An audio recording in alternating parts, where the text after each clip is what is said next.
our fate.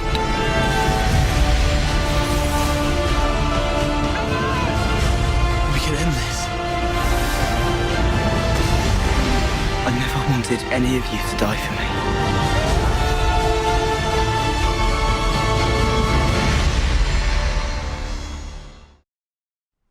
Hey everybody, this is the second to last video in the series where we've been reviewing every single Harry Potter. This is Deathly Hallows Part 2, directed by David Yates, screenplay by Cloves, music by Alexander Desplat, and there's been different cinematographers for a whole bunch of the Harry Potter, which is strange because they always look exactly the same.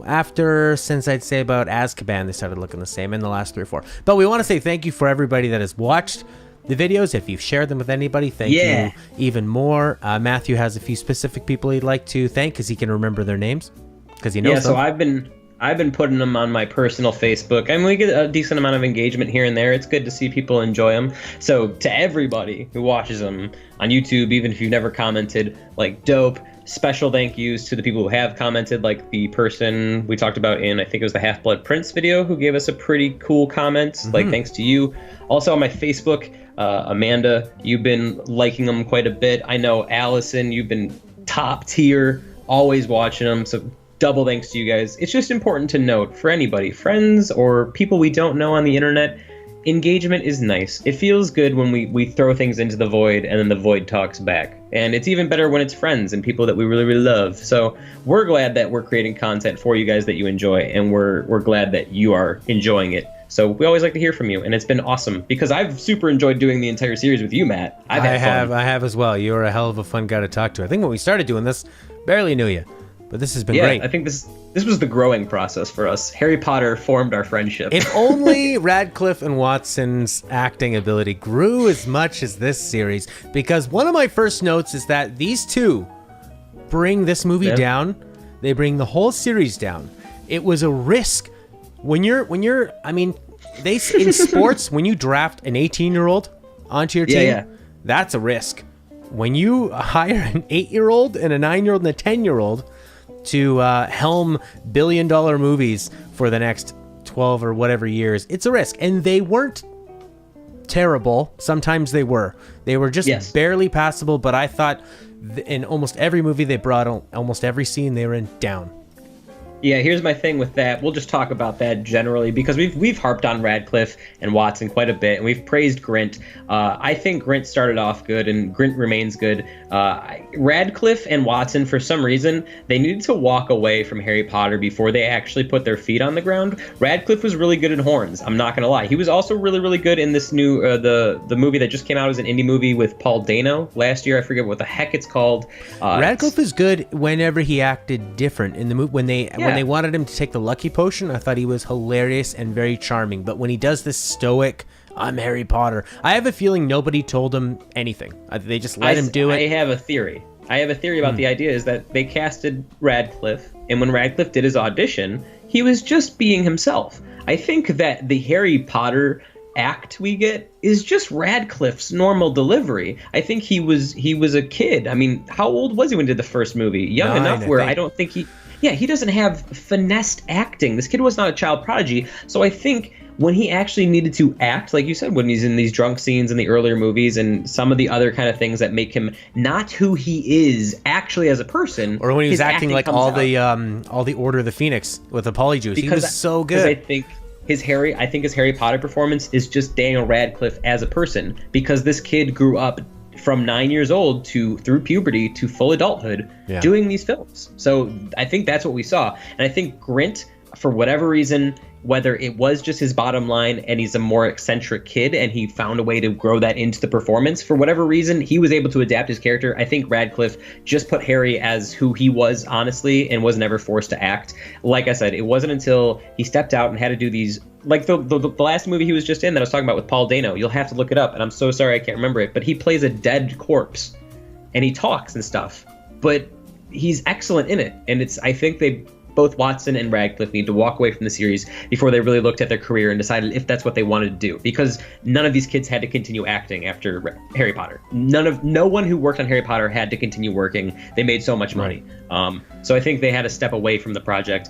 I would say that 7 is a whole, not a lot of acting. I mean, there is a lot of acting, but there's a lot of action. Do you want to just go like break it down? Because this movie, we'll go through it. It goes breakneck fast. This is one of the reasons I thought 5 Order of the Phoenix was so great. It was that it was a very, very tight movie, and what made that movie great was they had a different screenplay writer for the first time, and this guy cut huge parts of the book out in Order of the Phoenix, and he just made a very tight thing. You got Dolores Umbridge, and we just kind of go through, we do a little bit, and your movie's over.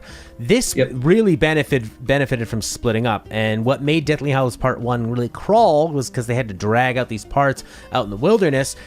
Part 2 benefited hugely because it was just action the whole way through, and even in the parts where they did slow down and have a little bit of talking and hanging out, this was great. I thought this was definitely one of the best. I'm fully on, and I think it's funny because Harry Potter and the Deathly Hallows Part 2 is a movie that requires you've at least read the book or seen a previous movie. Yeah. But the fact that it's that good in comparison to others, and it doesn't stand alone by itself as a film and a cohesive kind of thing is what I'm saying, but it's one of the best just because I think they really brought their all to it, and they had to. It was the final Harry Potter film. You have to at this point. They do a little bit of a flashback. Voldemort goes and grabs the they just show sort of the last scene from the last movie, and then he does his He-Man, I have the power with the wand. That's how it starts off. This movie had after that, we have a really nice scene. This is back at the house where Harry and the kids are interviewing the different people in the houses.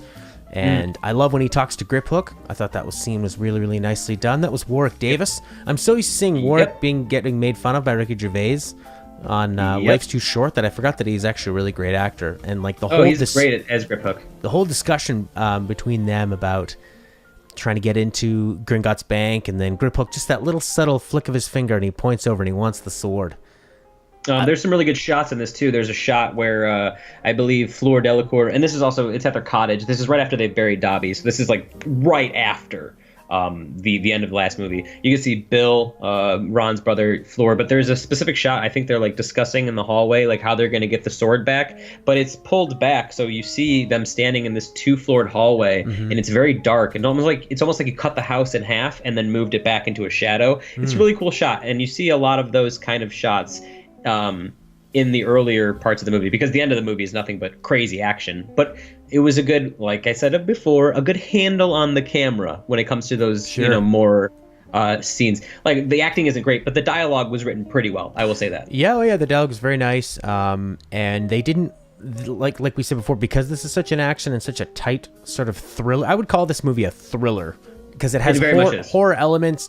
But not, I mean, a horror fan would be like, that's not a horror, but it's very light on the horror elements, but it's very heavy on violence. Yeah, violence, action, a lot of tension. It was very, very dark, and that means that you don't really need Radcliffe and Watson to say too much. And the way Radcliffe and Watson play their characters, Harry being very stoic and kind of on the brink of anger, and Watson on the brink of a nervous breakdown all the time, works really well in the style of the film.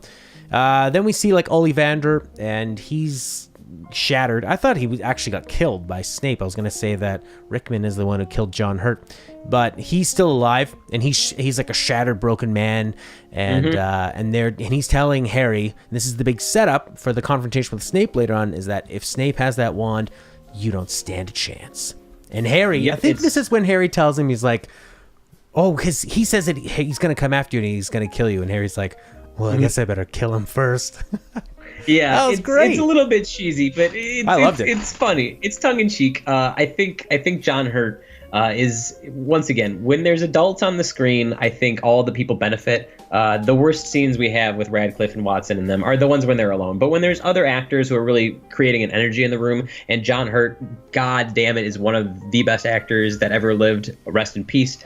He definitely brings a lot to the table. Yeah. And I think just the chemistry with such a skilled actor with Daniel Radcliffe, it brought out a decent amount. I'll say that it felt more genuine than most scenes end up feeling. But then again, maybe it was me being sentimental, because there's a big sense of finality to the last movie. I'll say that. I mean, everything has led up, and they did a good job of bringing everything in. Like you said, you need to have that foundation, but for the people that did have the foundation, I think there was a lot to benefit off of. Then we head right into the bank. We have one more polyjuice scene. You know, the part about the polyjuice that I didn't like, and I don't know how it was in the books. Yeah. Why don't if their entire body changes, why would their vocal cords not change? Why would they still have the same stupid voices? That makes no sense to me. Here's the thing about me is that I read Deathly Hallows. I listened to the audiobook. I mentioned this before.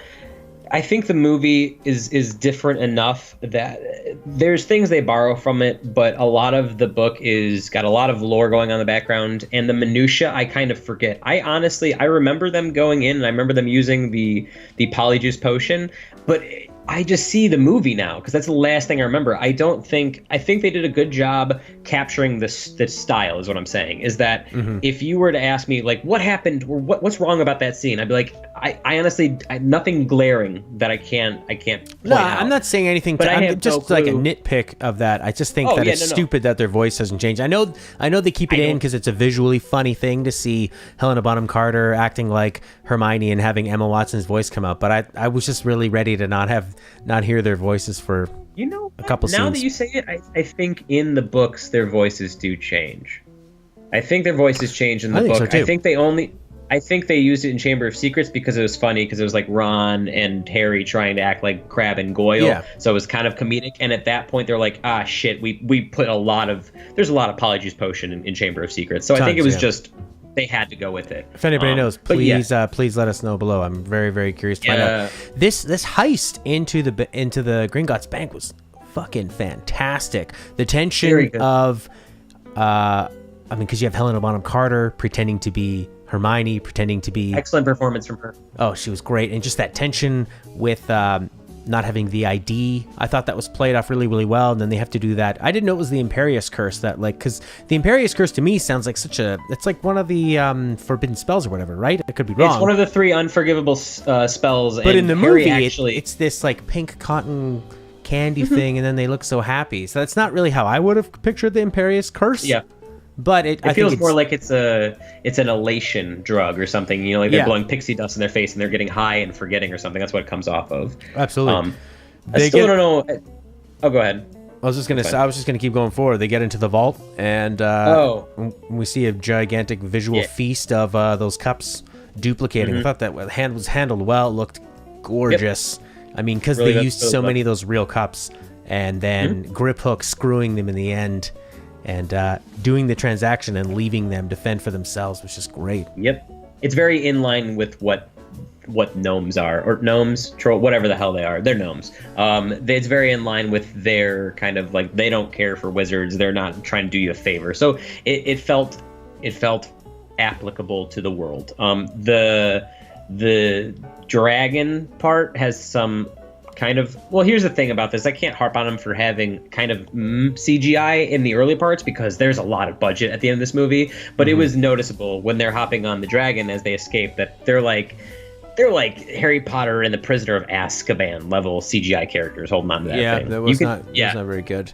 The delivery of the line. They spent so much money. They switched that line. Originally, it was Harry's idea to hop onto the dragon and fly away. They gave it to Hermione, which I think fits her character pretty well, but the way she delivered it, where she goes, I have an idea, it's mad. There just wasn't, it just felt so unnatural. Hermione has grown as a character at this point, at least in the books, to a very confident kind of woman. I mean, she's still nervous, but I think Watson still plays her willing to branch out. Yes, true.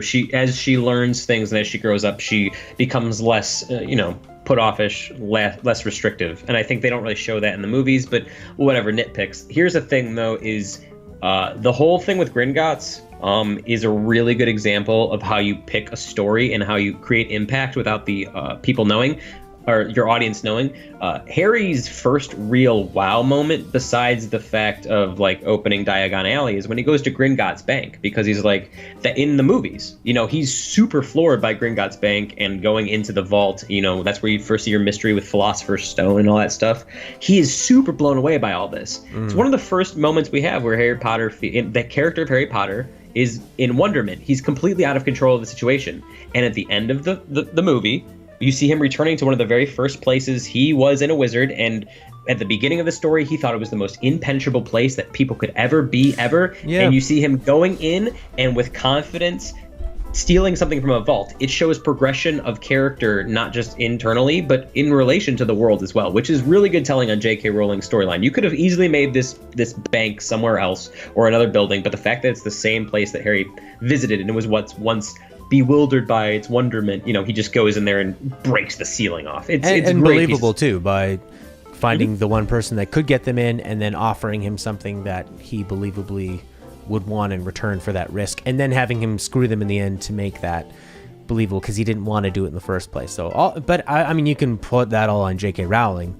They translated it fine into the film, but we ragged on her, I think, in the last review or so. So it's nice to give her a nice shot. For everything she kind of screws up, I mean, she's very good at weaving a world. There's some plot holes and there's some character like why would they do this? Where would they go? Over 7 books, though. I mean, it's. But in the long game, she knows how to play things well. Mm-hmm. She does. Harry ends up going to the school because they find out that that's where the next Horcrux is.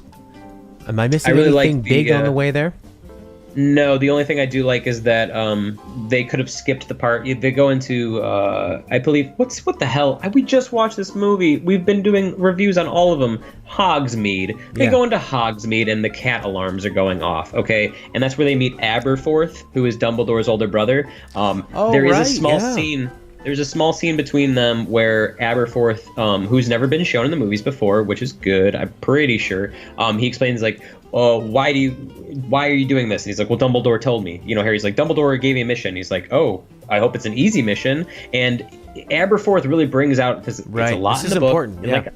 Yeah, I will say, I said this last time, I said there's a lot of stuff that happens in Deathly Hallows that they don't go into that's like a lot of world building. But it's important because Aberforth explains to Harry that there is a lot of stuff about Dumbledore that you don't know. He's not a perfect man. And he points to the painting and he's like, did he even mention our sister? Mm-hmm. And there's a huge story behind the sister, and I'm glad they at least referenced it. It's something that they didn't need to get out. into it, but even just poking at the fact that it was an unknown quantity and now it's known, that's all you needed. Was that, there's this whole other thing I don't know about and it's a secret they didn't tell me. And that really comes into play later on during the big reveal. So I'm glad they didn't go too deep into this and bog the movie down because it needed to keep going, but they just touched on it enough. I think there's a very, very big crux on the fact that Harry has to come to terms with the fact that Dumbledore was not a magical wizard who was infallible. He was a man that was scared and regretful a lot of times. Sure. And I think the movies don't do a good job of representing that. But it's okay because a lot of that comes in the end. So I'm just glad that they had Aberforth in the movie. They mentioned Dumbledore's his sister, and they had that little exchange. It's very, very long in the book, but I'm glad they had that. And it also gives you the idea that Hogwarts is really locked down. You're like Hogsmeade. One of the places that Harry really liked, and it's 500 Death Eaters come out of a door. They're immediately looking for Harry, so it's a good tense scene to build up to going into Hogwarts. Yeah. Mm-hmm. So he does go back to Hogwarts. All the kids are happy. There's a very, very tense scene when they get there. You don't know who's going to come out. It almost feels like there's a big trap waiting for him because he sees someone else in the painting. They disappear. Someone's coming, and you think, oh no, this is going to be like in Deathly Hallows Part 1, where they got screwed over by Luna's dad, and it's Neville. Mm-hmm. Good old Neville. Yeah. This was nice to give Neville a few. They gave him a bunch of moments because he needed to build up for his big moment in the end. All the kids are happy to see him. They need to go to the room of requirement. Real quick, there's when Harry comes in, they look battered, they look broken. Yeah, they did a good job of sort of conveying the struggle they've been going through. Yeah, Seamus Finnegan looks like he got beat up. They quickly throw away. Neville, while he's talking to him, is like, yeah, this place has gone down. He's like, there's these new disciplinary people, the Carrows, or however you say. They only say the names once, but he's like, they teach defense against the dark arts, and they had us using the Cruciatus curse on first graders, which is literally torturing children. Yeah. So in a very small period of time, and then represented by how beat up all the kids look, Hogwarts is a different place. And then also Ginny pops up and she sees Harry, and she it's actually a heartfelt moment, and a lot of their relationship feels kind of plastic. So it was good to see like an actual moment. Ron's like, oh, she's not even excited to see me, and Seamus is like, there's only one Harry Potter. Like it was nice. Seamus is such a flip flopper. I like the guy. I think he's cool. He's a good character. But he's a little bit of an ass. Oh, he'll turn on you in a second. Uh-huh. I like him. So when I just kind of want to, unless you are missing something in between, when he does. Here's the thing about this movie. Yeah. Is that it's once they hit Hogwarts, a lot of it just gets jumbled together, and I remember it being very, very awesome. I don't know if I feel like it is before this point, but is it because Harry keeps having these really fast flashbacks and visions when they kill the cup, I believe. Oh, that's not till later. I'm trying to bring up the scene where there's Voldemort walking over a sea of dead bodies and there's blood everywhere. I just wanted to bring that up, and I thought that happened before Hogwarts, but I could be wrong. Oh my God! It is all sort of jumbled. That's what I'm saying. I'm thinking of when they go to the room of requirement, and then he destroys the Horcrux. He grabs the Horcrux, and then there's that fire that comes and just takes over everything, and he ends up saving Malfoy. Yeah, I'm just saying that there is in one of the visions or something, because Harry has multiple visions. You know, when they kill a Horcrux, or when they need to, he'll be like, oh, and then they'll be like Voldemort doing crazy stuff. And this is the first time that Harry Potter is actually violent. There's a scene in one of these flashbacks where Voldemort has killed like a bunch of gnomes and everybody and humans and stuff, and he's walking towards, I believe it's Bellatrix. I can't remember for the life of me, but he's walking and Nagini's next to him and he's in his bare feet and there's nothing but blood all across the floor, and the camera is panning with his feet and you see the bodies. You don't see the top of him. Yeah, and I was like, wow, this is very PG-13, because we can joke and say, you know, there's light horror elements, but for the first time they don't skimp on the fact that there's lots of dead bodies, lots of blood, and they usually use a lot of silence in these moments too. They don't put a sappy sort of sad score over it. The parts of Voldemort coming, they drop the music right down, the sound way down, and it becomes very intense and foreboding. You see Griphook and them dead right after Griphook gets away, so he sort of gets his. That's almost immediately after. So you go, oh, Griphook. All I'm Griphook saying didn't get is too that far. Voldemort, you know, you see him kill Cedric Diggory and you see him kill the Muggle Studies teacher in Half-Blood Prince or 7-1, but you never see the kind of things they talk about, that he was this mass murderer, until that scene when you literally see like 20 plus bodies and he's just like, lol, whatever. And I'm like, this is messed up. Like, this is some seriously violent stuff. And that's why I was saying that it's less horror elements and more just it's bloody violence. I mean, not all the time, but it's very violent. But yeah, the room of requirement scene is good. Oh, I thought that was a really great action piece. When the whole thing sets on fire, they grab these brooms. It's harkening back to sort of the earlier moments in the movie, from the first movie when they first learn how to ride the brooms. Harry turns back to save Malfoy. When they get out of the room and the fire comes up and they close the door, then they show the Horcrux, Harry, and it looks exactly like Indiana Jones. Him looking at this sort of the shiny Horcrux, and then when he destroys it, dead silence again. When they show Voldemort and him kind of reacting to the Horcrux leaving his body, they have so many moments where it's just dead silence, and it works so well. So I'm saying a lot of this movie is those little very quick flashes, and a lot of it comes down to the action too. I mean, there's very big set moments like the room of requirement, but it's a lot of those really quick things that you're like, wow, this is really invigorating, and you're not used to this kind of very quick cutting for Harry Potter movies, or at least you're not used to it being that good. I really like the thing where they stab it with the Basilisk Fang, and then Ron kicks it, and then that kind of, it explodes with the room of requirement. Here's something I would be remiss if I didn't bring up. It's absolutely nothing to do with race, but I only noticed it because of it. They changed the actor from, I think it's Crabbe, who was once the tall, kind of skinnier dude. No. That guy's in it. The fat kid, they replaced with a tall, kind of skinnier black dude, which I have no problem once again. But they did this with Lavender Brown, too.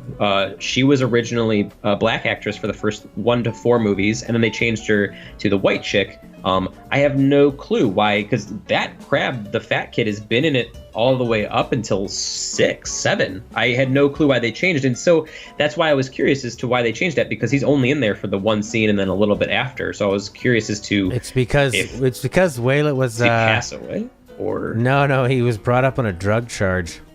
Okay, see, that's what I was like, well, that's really weird. I understand now, but I would be remiss if we did, because we brought up before with Lavender Brown. So hey, don't do drugs, you idiot, especially when you're in the midst of the biggest blockbuster franchise that will give you fuck you money. Like, why, dummy. Drugs are bad. Only Radcliffe can get away with that. But it doesn't matter because that kid was actually a better actor than the other kid, so I didn't mind at all. I was like, hey, so cool. I think around this spot we've got the big battle is going on. Yeah, And, there's a few cool scenes with them setting up the protection charms and stuff. And the big stone pieces marching forward, and then the bad guys having the ogres on their team or the giants or whatever. Ooh, wait. Yeah. We missed a very big part. What, the exploding walkway? No, this is before the Room of Requirement, or maybe it's after, but Snape gathers them all in the main conference or the main hall, which has no tables or anything. Yeah. Yeah, and he's like, Harry Potter is here, and if you are found, blah, blah, blah, we will hurt you. And then Harry comes out, he yells at him, tell him about the night you killed Dumbledore. And then we get one of the best fights ever in Harry Potter history, in my opinion, McGonagall versus Snape. It sucks that was nice to see super, McGonagall. super short. Yeah. But I think it felt realistic to how a battle like that would go because the Order of the Phoenix shows up right after that with Harry.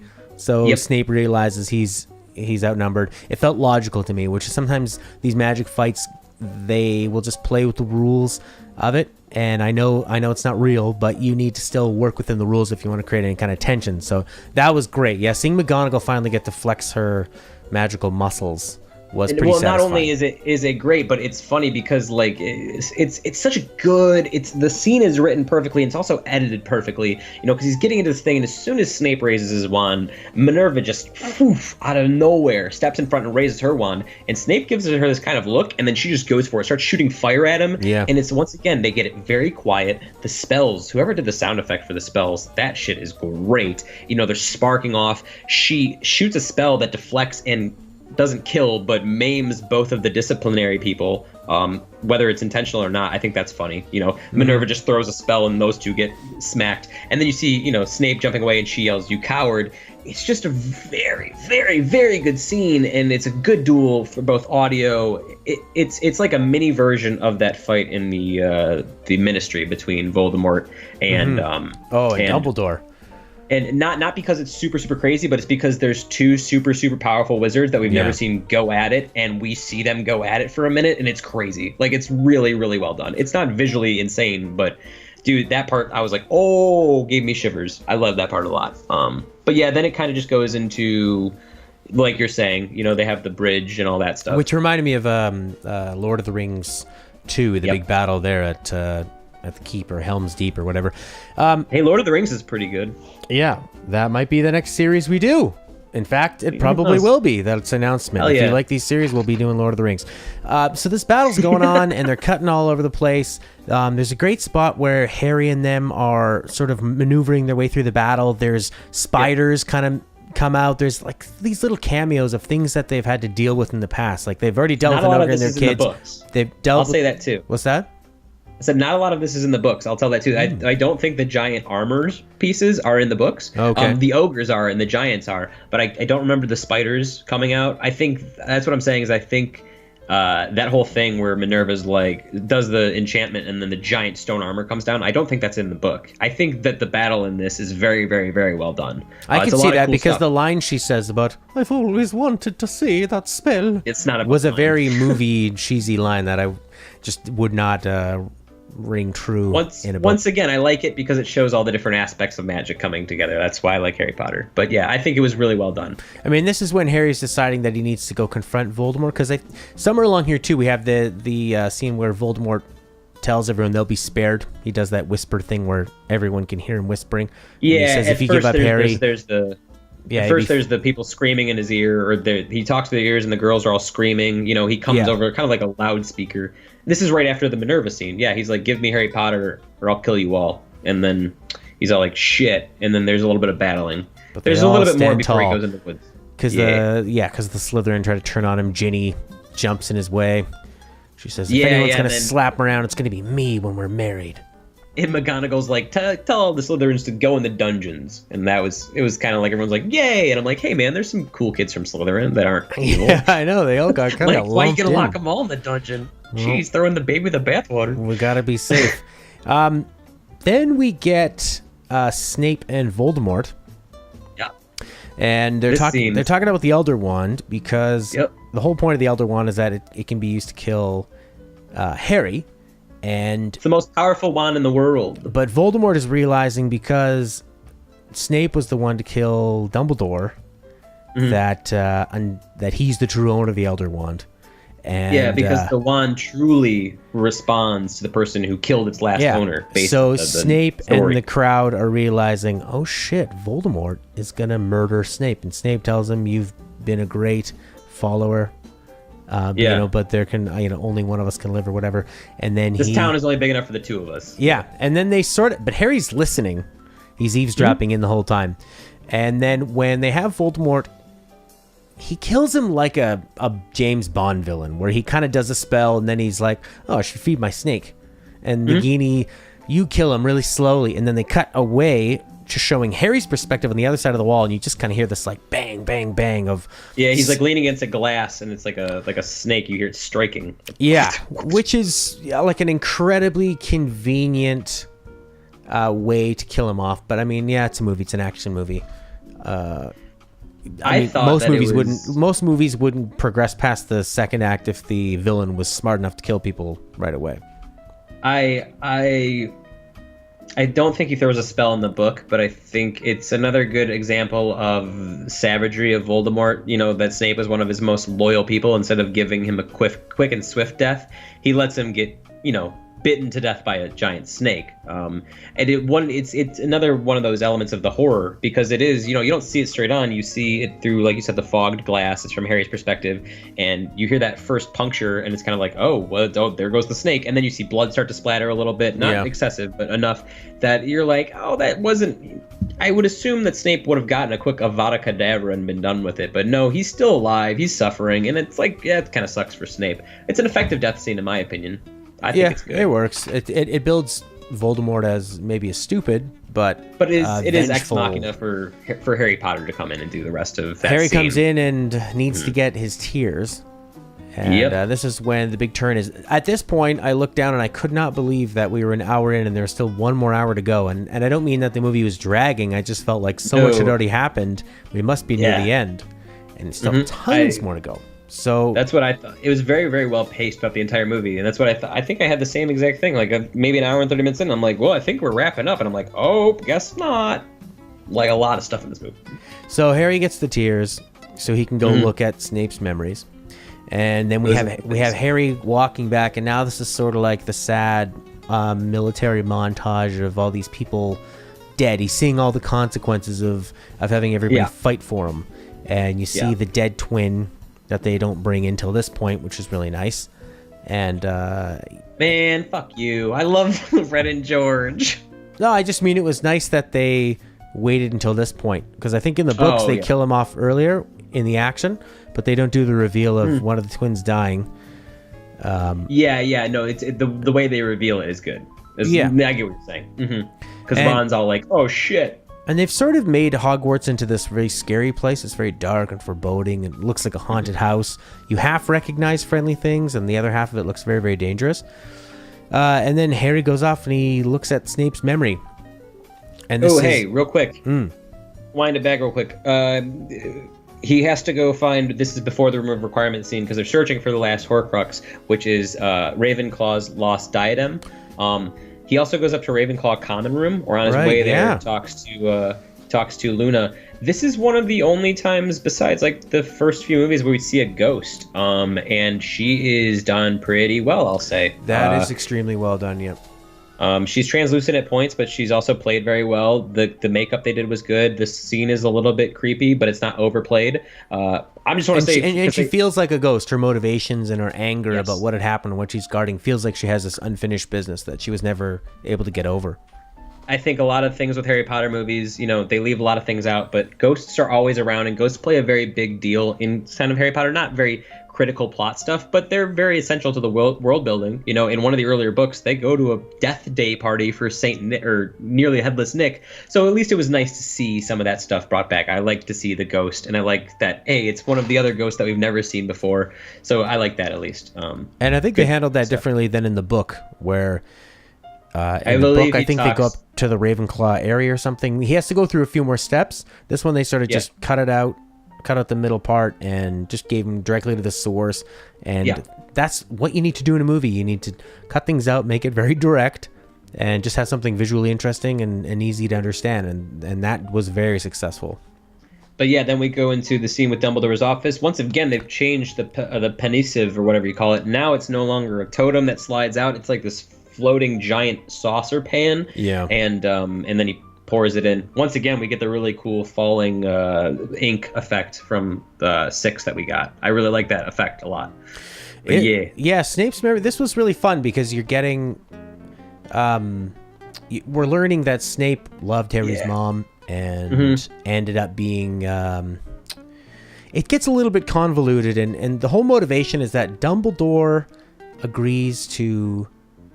What does he get? He convinces Snape to like look after Harry, and then when the moment is right, give him a memory.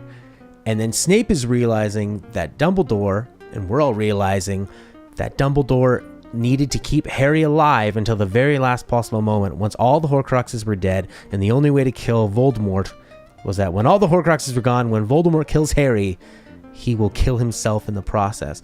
And you see Snape as the compassionate one who goes, you're going to keep him alive just so he can die, and being used in that way. And Dumbledore is sort of like, well, you know, a guy's got to do what a guy's got to do. Needs of the many outweigh the needs of the few. I do bad shit. Haven't you heard about my sister? It's a good thing, right? It's a good thing. You get kind of, you see Snape and Lily Potter when they're kids, and I really like the way they kind of did that, because you also see Harry's dad and how they're kind of exchanging. It's all very like flashbacky. There's an early scene where you see Lily Potter as a girl, and then Aunt Petunia, as we know her, but Petunia, her sister, who is played by Molly Shannon, right? Or am I freaking out? No. Yes. I don't know. Really? Aunt Petunia. She's, Okay. you know, the one who's married to the Dursley. Yeah, You know, yeah. But the young Aunt Petunia. 'Cause she's saying, you're a weirdo. You're a freak. Yeah, you're a weirdo. And then you see, Snape would make some magic thing happen. It's very cute and it feels nice. The only thing I have an issue with this whole entire thing is whatever weird CGI they did to try to make him look young right after he finds out that Lily's dead, that doesn't really work. They tried to CGI Alan Rickman into being like 30, and it looks like they just took his skin, and it looks like bad Botox and bad plastic surgery. He looked like a Hollywood 50. Yeah, exactly. But it is nice. I think the whole entire motivation is that he loved Lily, and he thinks Voldemort's gone, it's over now. But Dumbledore convinces him, no, Voldemort will be back, and this kid is going to be the only thing. And if you truly love Lily Potter, you will protect this kid with everything. I think he kind of guilts him into it. Well, this is where I think it gets a bit weak, is that the whole motivation, Dumbledore says, you better do it, and I'll keep your secret. That's the whole thing. Snape's like, oh, please don't tell anyone I love somebody, because he would be embarrassed. I think. Yeah. I don't know. Which is a little silly for an adult. Here's the thing, it's muddy, and I feel like in the book, I think it was better tied up just because of, the extra time you have with them, the extra lines of flavor text. But I think, the motivation for Snape to actually be a good guy in the long run doesn't outweigh the many, many, many scenes of him being like, you're a piece of shit, Harry, hit Ron with a book. That's what I'm saying. It redeems the character in an overall sense, but I don't think it has the same impact as it had in the book. We don't look at Snape inherently as a different character anymore. He just had a different motivation. Yeah, it doesn't explain why he double, triple crossed Voldemort and all this crazy stuff. Well, they're explaining to us that Dumbledore wants Snape. He's like, you have to kill me because I want it to be, like swift, and I need you to have the power of the wand.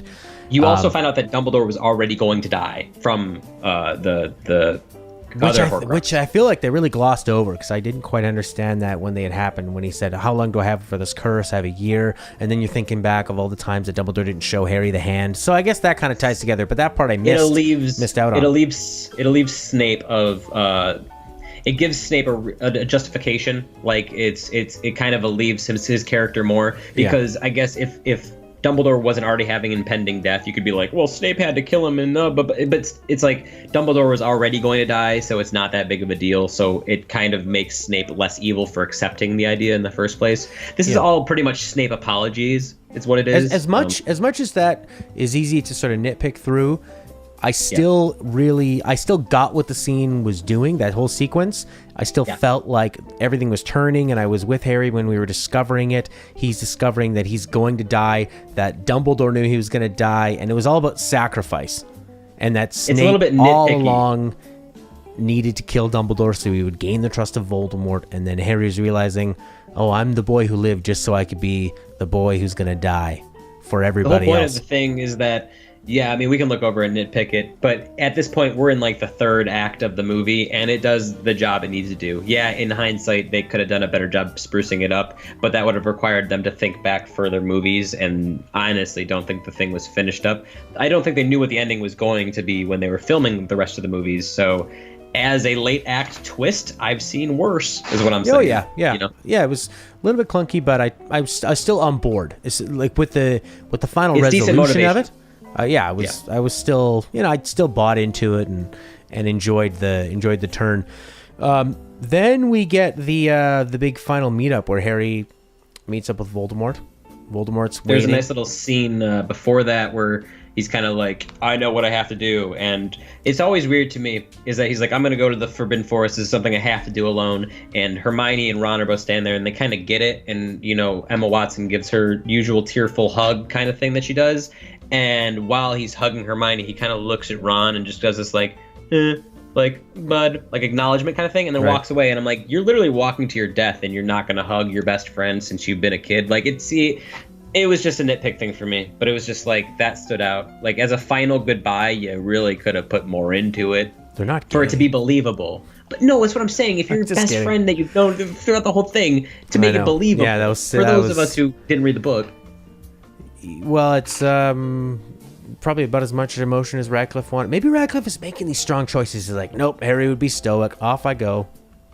I don't know. All I'm saying is from a critical standpoint, if I'm being the asshole here, it spoils the fact that Harry's going to come back to life, because when you're sitting there, you're like, they wouldn't give, if this was the last time these three major characters who are some of the biggest pop culture icons are ever going to be together at the last second on the screen, they're not going to end it with a 15-second thing in a hallway. That's what I'm saying. So that's all I mean. It's a fine scene, but you didn't sell me on the fact that Harry was going to walk to his death, Okay, so he does walk to his death, his actual death.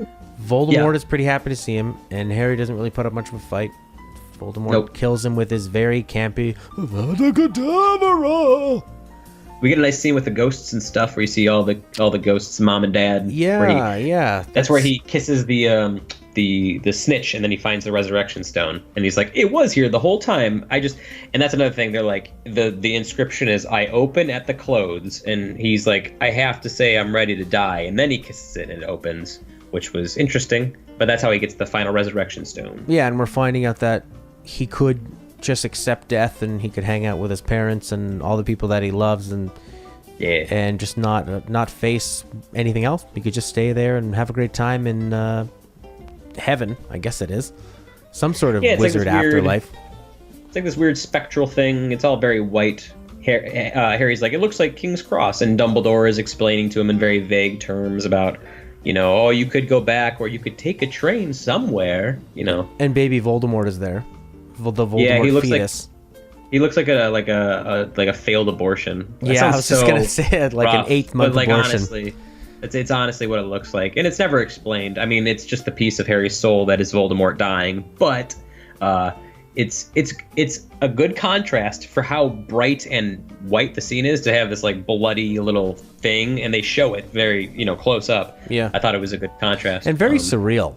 It was sort of like the like that portion after the wormhole in 2001: Space Odyssey. This confronting your life, and it's very very pristine and clean and white, and just a. If you told me at the end of Harry Potter 1, they're like, well, this series is going to end with a dead fetus in heaven, I'd be like, what? Yeah. But it works. So hey. So then he decides to go back, and the whole end of it relies on Voldemort again being a moron, and Harry just pretends he's dead. And then well, here's the thing.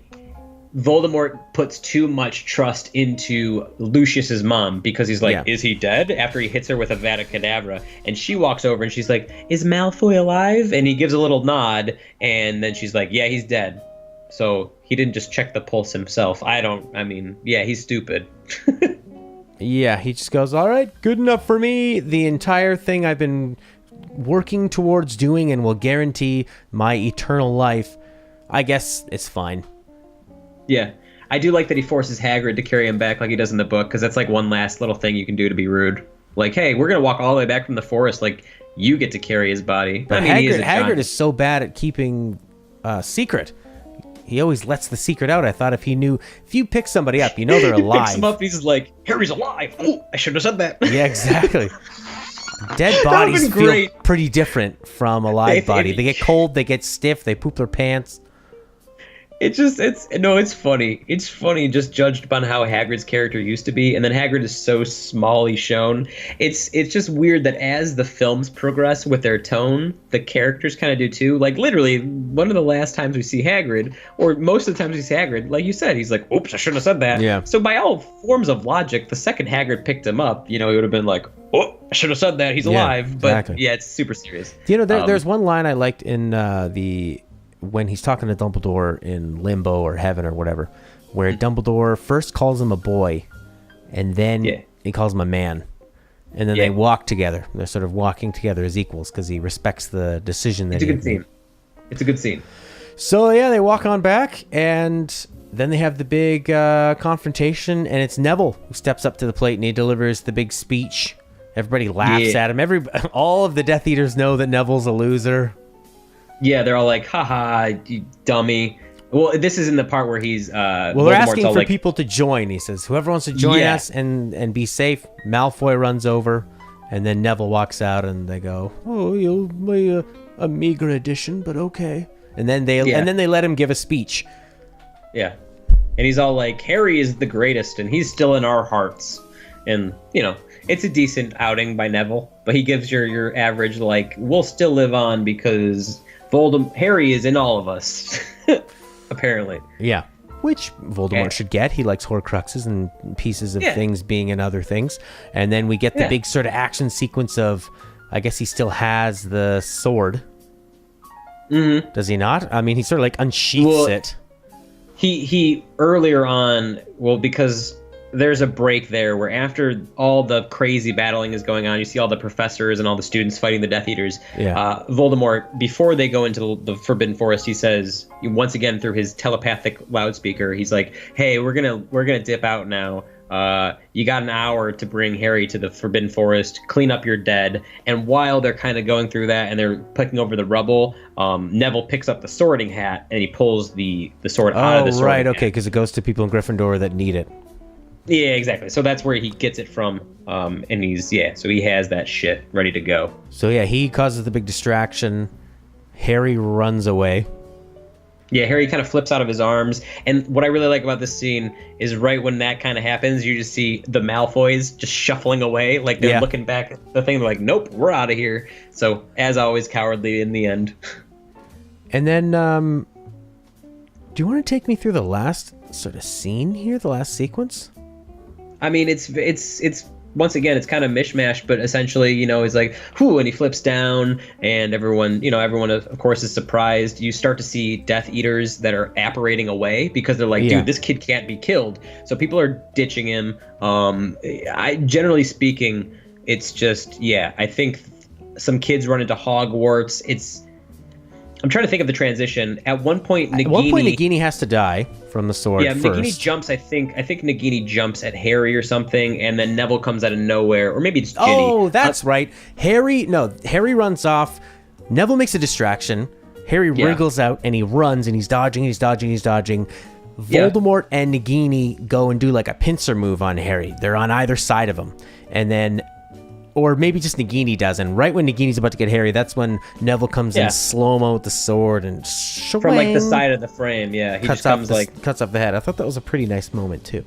It's a really good moment, and it shows that Neville once again kind of ties up the prophecy. Like without Neville, Harry would have lost again. Like he would have died there probably. But yeah, then right from there it's Christmas colors again. It's your Gryffindor red and your Slytherin green, and they do the whole wand thing. It's pretty much it. I don't think there's any big like last like you'll regret this Harry Potter. No, You know, it's just, I mean, just like Harry has the they duel in the castle. Molly gets to kill Bellatrix and call her a bitch. That was a very movie moment. We missed that. And Harry rebounds Voldemort's killing curse, and that kills him. Mm-hmm. And then that's it. Because he had the Elder Wand, right? Yeah, he uses the Elder Wand. The specifics of this are so tough because it just goes so fast, and it's just like scene. We got the sword over here, we got the wand over here. Harry's picking that up. The Elder Wand cracks earlier on, I believe, and that's before he kills Snape.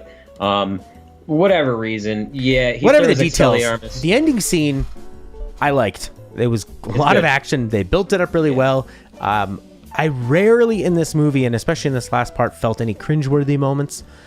It was really fucking good. Yeah, it was very solid. It felt really good. This last sequence, as much as I can't remember the specifics of it, overall, it made me happy that I watched all of these movies over again, and that it's rewarding. Yeah, it was a nice reward at the end. It's a little bit anticlimactic in the fact that we've seen the exact kind of duel happen before in Goblet of Fire. You know, it's the same thing. I would have liked to see like Harry's not a good enough wizard to have a Dumbledore versus Voldemort moment. It would have been kind of cool to see that. But yeah, he essentially just kind of once he loses the rebound, he just kind of turns into papery ash and floats away. And then they kind of just wrap it up with the Elder Wand thing. Real briefly, though, I just want to say, because the Battle of Hogwarts, the actual battle, we didn't talk a lot about because there's a lot of things. It's just essentially like a crazy action scene. At one point, there's the Order, and they're fighting people on catwalks. Even Voldemort and Harry kind of tussle at one point, where Harry kind of looks at Voldemort and goes, "Come on, Tom, let's do this. Let's finish this how we started together." Oh my God, I forgot that he hugs him and then falls. And come on, Tom. Let's finish this the way we started. Together. And then they have an apparating fight. There's a really, really cool shot, though, in there where they're fighting within the because Voldemort can fly without using a broom. He's actually one of the only two wizards who can, the second being Snape. What up? And while they're fighting, there's this thing where, you know, Voldemort's trying to pull Harry's like face apart kind of thing. Yeah. And there's an effect there where he pulls his face and the face they're both Voldemort's face and they become one, which is a really cool, it's like a visual thing showing that they're the same person. But there's a lot of that kind of stuff happening. But within this whole sequence, like I said, George or Fred dies, Remus dies, so does Tonks. Lavender Brown is seen getting her neck chewed out by Fenrir Greyback. She's dead. Countless people die, but it's very, very quick. And a lot of it, you know, Neville blows up this entire bridge because McGonagall's like, you and Seamus can go blow up this giant bridge. There's a scene there where all of these Death Eaters and these crazy dudes are running at that bridge, and then if you just get evaporated as they walk through. So there's a lot of really, really cool stuff in there. But once again, a lot of violence.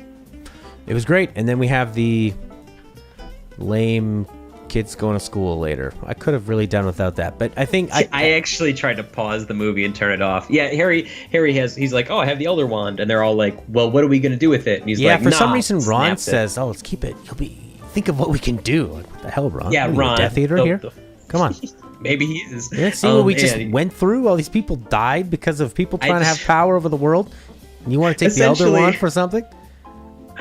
I was like, he breaks it in half and throws it over the chasm. And in that moment, I was like, Harry Potter 8 and the search for the Elder Wand. Like, because the next generation, Harry Potter's son is going to be like, you guys know there's a mystical wand that's broken in half, and if we only find the best wand repairer in the world or something like that. But yeah, and then we go into the prologue, which I literally tried to turn off. My girlfriend wouldn't let me. I tried to turn it off and be like, that's it. I don't want to see the end. But she liked that part. I mean, she's not going to actually, after we've watched all 8 Harry Potter movies, right. I don't think she had closure. It in her. Yeah, I don't think it's just not OCD, but not many people can actually turn it off before the last scene. Well, I can see that it's after such an intense movie and a long action sequence, it is a bit of a cool down period. I hate it. I hate everything about the epilogue about Harry Potter. I feel like it's so bad. It's so terrible. Like, if there's one thing I have that I hate about J.K. Rowling's finale for this, it's not like the missed motivations or the kind of weak lore building in some of the aspects. It's literally the epilogue that takes all of the violence and all of the stuff that's crazy about it, and then it's essentially a fan fiction. Albus Severus, oh my god, like, it's bad. Maybe I'm overreacting. It reminded me of the last 4 hours of Return of the King. You ever see Lord of the Rings 3? Have you seen that one? No, I've seen like little pieces. Oh, we're gonna have a lot of fun. We will, but at the end of that one, there's this incredibly long ending sequence where everyone is just happy and smiling at each other and jumping on beds, and it's ridiculous. And I'm wondering if they just felt, because Harry Potter, I think, the movies were coming out just after the Lord of the Rings, so they would copy them a lot. Yeah. Like, we would see Gollum, and then a very, very similar looking Dobby would be in the next Harry Potter movie. So I'm wondering if they looked at what Lord of the Rings did and they go, okay, well, I guess that's how, well, J.K. Rowling's like, I guess that's how we're going to end my movie. My entire issue with it is that J.K. Rowling's a really good writer, and she copped out. Like, it literally is fan fiction. You know, you have Harry and Ron, and you see Draco and Emma Watson, and they're all, like, a little bit older, which apparently means, like, put a little bit of gray in Ron's hair or something, you know. And they're sending their kids off, and there's a scene where one of Harry's kids is like, what if I get put in Slytherin? And he's all like, the Sorting Hat will tell you, Albus Severus, you're named after the two of the greatest wizards I ever knew, and you go have that fun. And, like, I understand it because they want to bring up closure, but the thing is these characters are super deep, and if you want to do a 19 years later sequence, which is what she wanted, like, Harry had all these ambitions about being Aurora, like an Auror. Ron wanted to work at the Ministry. I wanted to see what these people were doing for their lives, not watch their kids go on the bus for the first time. It felt more like a fan fiction tie into Harry Potter 2, kind of like in the next chapter of Harry Potter, his kid. They've all of a sudden become the most boring characters in the world. Exactly. They're just these tired parents. Yeah. And it's not like it's great dialogue either. It doesn't really wrap up the characters. It just kind of puts an end cap on the story that didn't need to be there. If you were going to do it 19 years later, show me stuff I care about. Like, what happens with Harry after he literally kills Voldemort? Yeah. That's what I want to know about. Yeah. Fast forwarded. There was a lot more better things within that 19 years they could have shown. That's what I'm saying about. We'll do another video because I want some time to really think about ranking all of these ones, but I would definitely highly recommend this one. This one's going to be up there probably in the top 3 for me as one of the best. Maybe probably like number 2. I don't think anything can beat Order of the Phoenix, especially as a standalone film. Yeah, I mean, this is one of the things, because as we did these videos, we were talking about them in the ending, and now that I've seen the whole thing, like, I used to think 6 was one of my favorites, and it's still up there, but yeah, going back and revisiting some of those other ones, it was refreshing. I used to think Azkaban was one of my favorites, but it has that saggy middle. That's just awful. And I think Goblet wasn't as bad as I remembered as well. Same thing. Like, that's what I'm saying. I think I really have to sit down and think about this. We'll discuss it. Perfect. And the next series we're going to do is Lord of the Rings. We'll be reviewing 3 of those movies. No Hobbit. We're not doing Hobbit. No, those are bad. Hobbit was just it was so recent, and like, all right, here's the Hobbit. Martin Freeman's good, and so is Benedict Cumberbatch. It's kind of okay. Well, yeah, but if you read interviews with Peter Jackson, they didn't give him any time to make those movies. They didn't give him any time to plan. He had to improvise everything, and just because he had experience with the first trilogy, he could do it. And he got to one point where there was a battle. He said he finally had to tell them, "We got to stop. I have to write some things down if you want this to look okay." It's ironic because the Hobbit's misfortunes come from Harry Potter's success. Harry Potter and the Deathly Hallows was what really brought on the split up the last movie thing. Yeah. Hunger Games completely suffered from it because the first part was okay and the second part was complete garbage. Hobbit did not need to be 3 movies, but everyone got into these, you're going to adapt a book, do it in multiple parts. And you look at a book that's The Hobbit, doesn't need to be 3 movies, but yeah, it's kind of funny. But yeah, Lord of the Rings. Let's go. Were the Lord of the Rings original books, that was just one book, wasn't it? We're in 3 books. No, I don't know, to be honest. But here's the thing is that Lord of the Rings is very deep. It's like, I mean, I haven't read all the book. I barely read most of it, but it's deep with lore. It's kind of like Game of Thrones, whereas The Hobbit, it has lore that's built onto Lord of the Rings, but it's not a terribly deep book. is what I'm saying. So I think that if you're going to make something into multiple parts, Lord of the Rings makes sense because there's so much content. The Hobbit could have been 2 movies easily, not 3, not even close. Absolutely. Well, that's why we're not doing The Hobbit. So we will do Hell yeah. Lord of the Rings, and we'll have that ranking video for Harry Potter up for you.